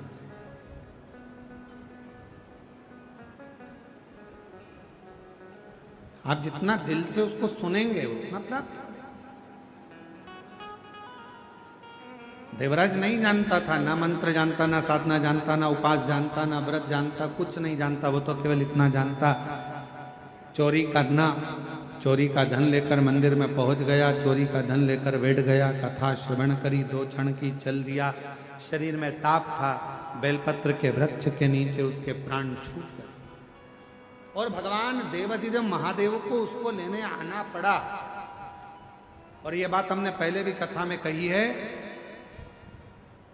देव और महादेवों में एक बहुत बड़ा अंतर है। देव का अगर कोई भक्त प्राणों को छोड़ता है तो उसको लेने के लिए गण आते हैं, पार्षद आते हैं, उसको लेने के लिए भगवान नारायण के पार्षद पहुंचते हैं, देवता आते हैं। पर महादेव के भक्त को लेने के लिए कोई गण नहीं आता, महादेव के भक्त को लेने के लिए कोई पार्षद नहीं आता, महादेव के भक्त को लेने के लिए तो स्वयं देवाधिदेव महादेव नंदी लेता, नंदी लेता। चांदी के सिंहासन पर देवता बैठते हैं, सोने के सिंहासन पर देवता बैठते हैं, हीरे के सिंहासन पर देवता बैठते हैं, पन्ने के सिंहासन पर देवता बैठते हैं, सुंदर सुंदर सिंहासन पर देवता बैठते हैं। पर मेरा महादेव ना चांदी के सिंहासन पर बैठते हैं, ना सोने के सिंहासन पर बैठते हैं। मेरे महादेव तो पृथ्वी पर रहते हैं, इसलिए पत्थर की शिला पर बैठते हैं और वो पत्थर की शिला भी जीव का कल्याण करने वाली हो, वो जीव का कल्याण करना।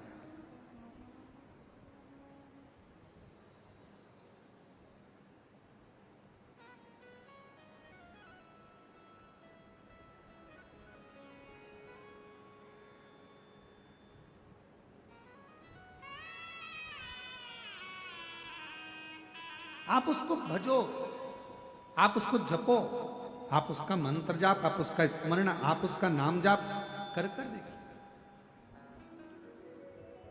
एक कितना सुंदर एक प्रसंग आता है। एक बार माँ जगत जननी जगदम्बा अम्बा पार्वती जी काशी में बैठी हुई थी और माँ जगत जननी काशी में वहीं वहीं मौन होकर बैठी हुई है, स्तुप्त होकर बैठी।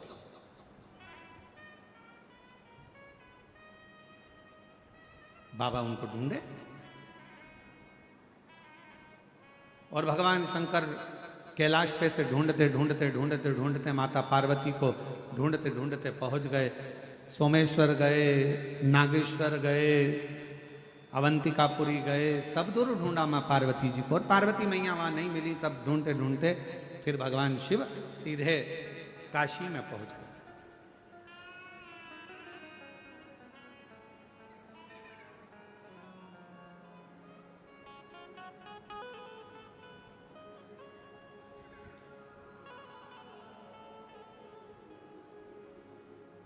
शिव जी ने देखा पार्वती जी बैठी हुई हैं और बहुत मौन, एकदम शांत, एकदम कुछ मुख से शब्द नहीं निकल रहा, कोई अक्षर, कोई शब्द, कोई अक्षर शब्द कुछ निकल नहीं रहा है और पार्वती जी एकदम मौन बैठी, मौन।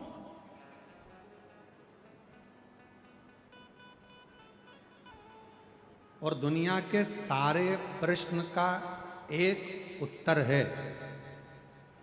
कोई आपसे प्रश्न करे, कोई आपसे ज्यादा क्वेश्चन करे तो उसका एक उत्तर आपको बता दे रहे हैं कि जिंदगी का सबसे बड़ा उत्तर एक ही है। आप कोई भी आपसे कोई ज्यादा प्रश्न करे, फालतू की बात करे, फालतू के प्रश्न करे, फालतू के क्वेश्चन करे, तो दुनिया का सबसे बड़ा उत्तर एक ही है, आपका मौन रहना, शांत रहना और चुप रहना। ये दुनिया का सबसे बड़ा उत्तर है। मौन रहिए, शांत रहिए, चुप रहिए। कोई प्रश्न करे, अपशब्द बोले, ताना दे, गाली दे, आड़ी तड़ी बात कहे, आप चुप हो जाओ, आप मौन हो जाओ, शांत हो जाओ। शिव जी जैसे मौन हो।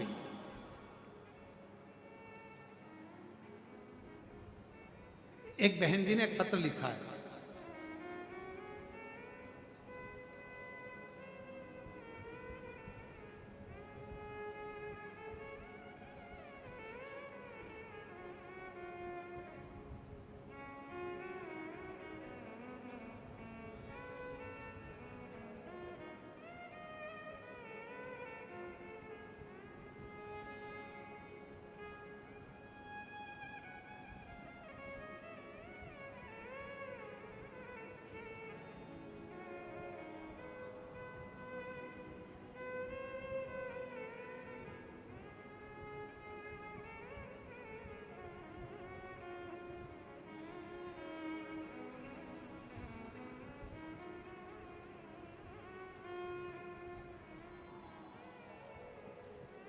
मैं हेमा चंद्राकर पिता पुराणिक चंद्राकर, मालवीय चौक, दीपक नगर, दुर्ग की निवासी हूँ। कहीं बैठी हो तो हाथ हिला सकती हैं। आप ही हैं? एक बार वापस हाथ हिलाओ, आ जाइए। मैं हेमा चंद्राकर पिता पुराणिक चंद्राकर, मालवीय चौक, दीपक नगर, दुर्ग की निवासी। एक लोटे जल का मैं क्या वर्णन करूं। हम लोग 16 सालों से किराए के मकान में रहते थे। हमने केवल सुना था कि पंडाल में बैठकर अगर कुछ मांगते हैं तो बाबा देता है। आज हम बाबा को धन्यवाद देने के लिए आए हैं। गुरुजी, भिलाई में 2 बार कथा सुनी और बाबा ने हमको 16 साल भले किराए के मकान में रखा, पर आज बाबा ने हमको 2-2 मकान दे दिए। बाबा ने ऐसी कृपा करी। गुरुदेव, परिवार में बात आई कि सरकारी नौकरी नहीं, क्या करें? तो मन में आया कि एक बार सुना है कि कुबेरेश्वर धाम जाकर अगर कुछ मांगा जाता है, कंकर शंकर पूजन करी जाती है, तो हम लोग सीहोर के कुबेर भंडारी के दर्शन करने गए और दोनों बार रुद्राक्ष प्राप्त किया। गुरुदेव, मेरी पढ़ाई पूरे होने के बाद भी मेरी जब सरकारी नौकरी ना लगी, तब मैंने बाबा से विनती करी।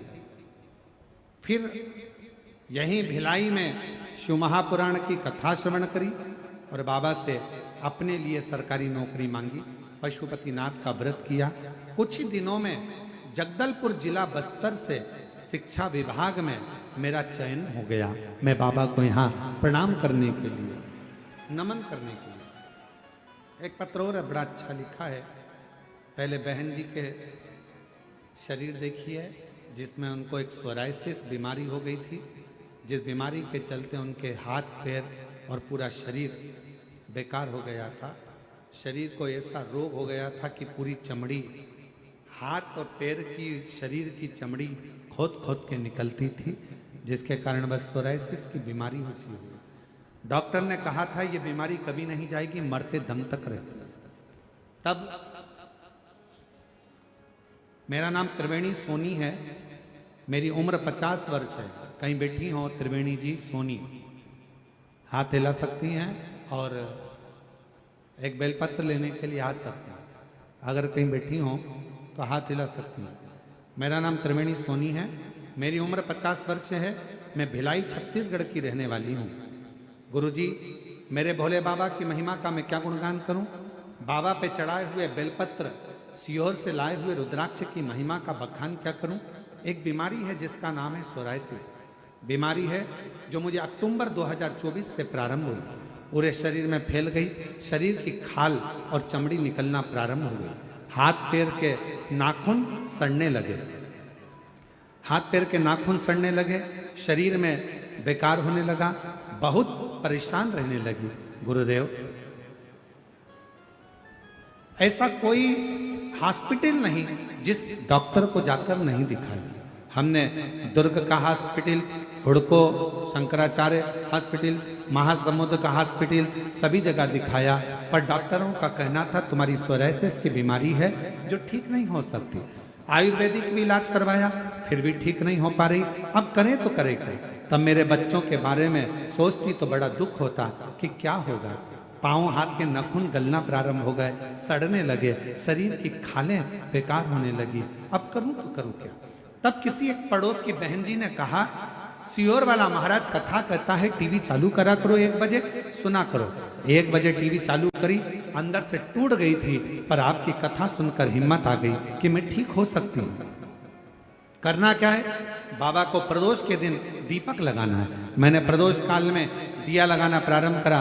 कुंदकेश्वर के नाम से जो दवाई डॉक्टर देते उसको खाना प्रारंभ करा। बेलपत्री उठाकर लाती, बाबा की वो खा लेती। शिवजी पे चढ़ा हुआ जल पी लेती।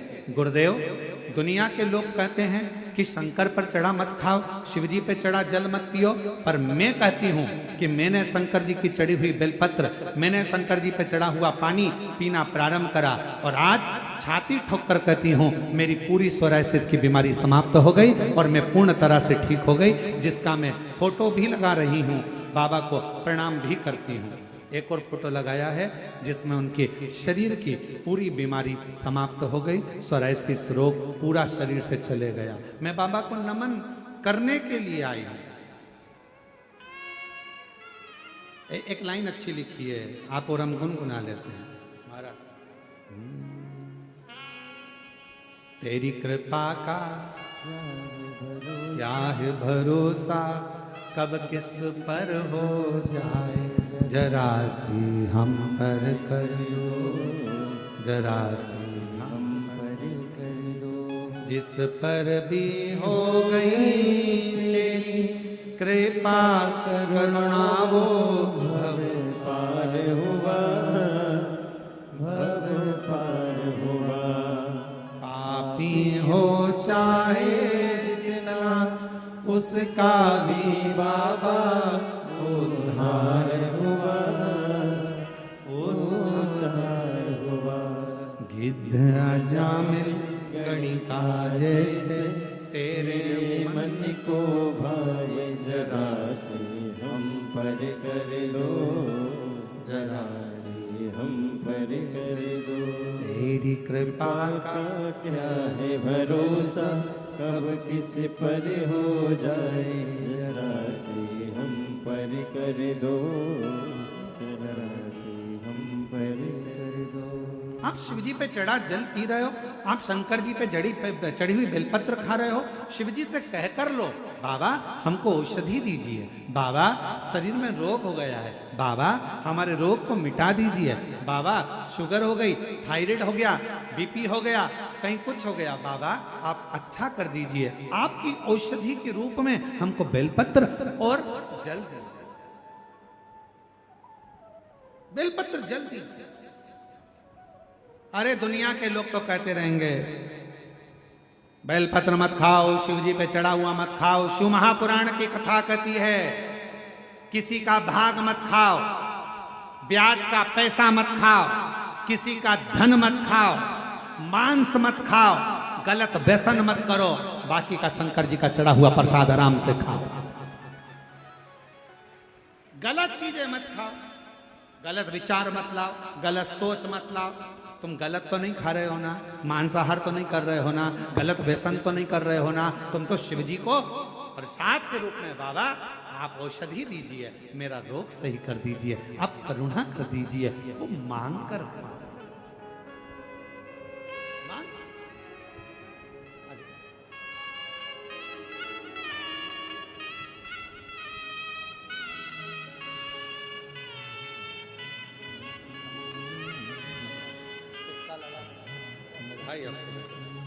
बेटी का शिक्षा विभाग में नौकरी लगा है, एक बार जोरदार ताली बजाएं बेटी।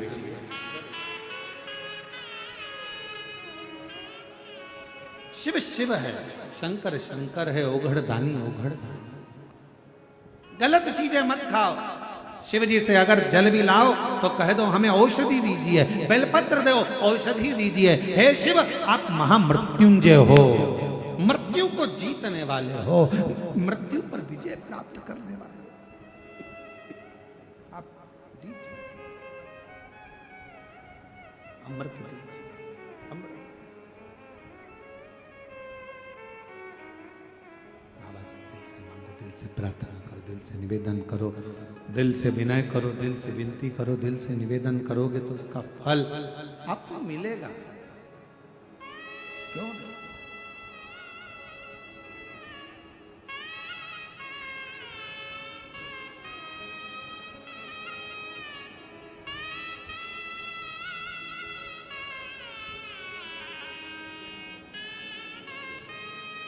50 साल की आयु है, सोराइसिस की बीमारी से हाथ पैर के नाखून सड़ने लगे थे, पूरा शरीर से खाल निकलता था, पूरा शरीर बेकार हो गया था। डॉक्टर ने कहा था यह बीमारी कभी नहीं जाएगी, और आज बाबा की कृपा से ठीक होकर आई है। एक बार जोरदार था।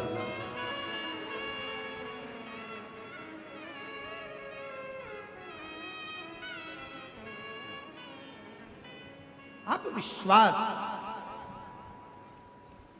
अब कोई इस बहन से पूछे कि कोई कह रहा हो कि जल मत पीना, कोई कह रहा हो कि भगवान शंकर पर चढ़ा हुआ बेलपत्र मत खाना, कोई इस बहन से पूछे जिसके पास करोड़ों रुपए खर्च करने के पैसे नहीं होते, जिसके पास बीमारी में लगाने के लिए धन नहीं होता, और अगर शंकर जी की कृपा से चढ़े हुए जल से, बेलपत्र से मेरा महादेव अगर ऐसे अगर रोग को निवारण कर दे तो दुनिया की सारी खुशियां उस साधारण व्यक्ति को प्राप्त हो जाती है। साधारण कहना सरल है महाराज, बहुत सरल है कहना। और हमारा तो निवेदन है, जो कहते हैं ना किसी ऊपर चढ़ा हुआ बेलपत्र मत खाओ, जल मत खाओ, उनसे निवेदन है अगर तुम्हारी तबीयत खराब हो, बोलने वालों अगर तुम्हारा स्वास्थ्य खराब हो तो एक बार शिव जी पे चढ़ा हुआ जल अपनी पत्नी और अपने परिवार वालों से कहकर मंगवा कर पी कर देखना, तुम भी ठीक हो जाओगे, तुम भी स्वस्थ हो गए। क्योंकि मेरे महाबा को, मेरे महाकाल को, मेरे शंभू को, मेरे त्रिकालदर्शी कैलाशी विनाशी शिव को महामृत्युंजय कहा जाता है, जो मृत्यु पर विजय प्राप्त करता है, जिसके शरीर पर चढ़े हुए मसान की राख भी करोड़ों की धन बन जाती है। चपटी भभूत में है खजाना कुबेर का, जिसपे चढ़ी हुई भस्म भी रतन और आभूषण बन जाती है, जिसके गले में पड़ा हुआ सर्प भी सोने के आभूषण से भारी हो जाता है, जिसके मस्तक पर चढ़ी हुई गंगा भी जनमानस का कल्याण कर जाती है। वो शिव कोई साधारण नहीं हो सकता। और जो कहते हैं शिव पे चढ़ा मत पियो, तो उनसे कहना कि मरते समय गंगा जल भी मत पीना, क्योंकि वो भी तो शंकर की जटा से निकल के आ रहा है, चढ़ा हुआ है। शिव जी पे से तो चढ़ा है गंगा का जल, वो भी तो शंकर की जटा से निकला है। शिव शिव है, शंकर शंकर है, अड़भंगा है। तुम्हारा दिल करे तुम उस मंत्र को जपो, तुम्हारा दिल करे वैसे शिव को रिझाओ, तुम्हारा दिल करे वैसे शंकर को मनाओ। मेरा भोले बाबा आडंबर से नहीं, दिखावे से नहीं, तुम्हारे दिखावे और आडंबर से मेरा शिव कभी राजी नहीं होता। मेरा शंकर तो तुम्हारे हृदय की अलमस्तता से, आनंदता से राजी होता है।